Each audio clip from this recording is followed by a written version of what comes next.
భక్తుణ్ణి రక్షించుకోవడానికి ఈశ్వరుడు జోక్యం చేసుకుంటాడు. ఆయన ఎలా జోక్యం చేసుకుంటాడో మనకి తెలియదు.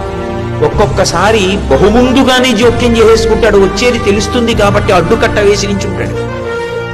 మనకి తెలియవు ఆయన యొక్క కృత్యములు.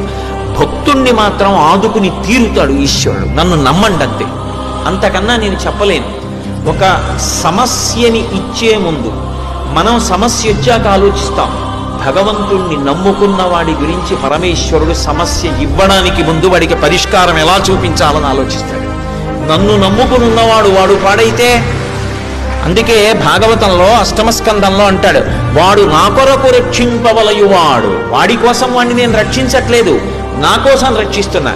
అటువంటి వాడు పాడైపోతే లోకంలో భగవంతుడున్నాడు అని ఎవడు నమ్ముతాడు? నమ్మడు. నేను ఉన్నాను అని నమ్మాలంటే నన్ను నమ్ముకున్నవాడు పాడవడానికి వీల్లేదు. వాడి కోసం రక్షించట్లేదు, నా కోసం రక్షిస్తున్నాడు.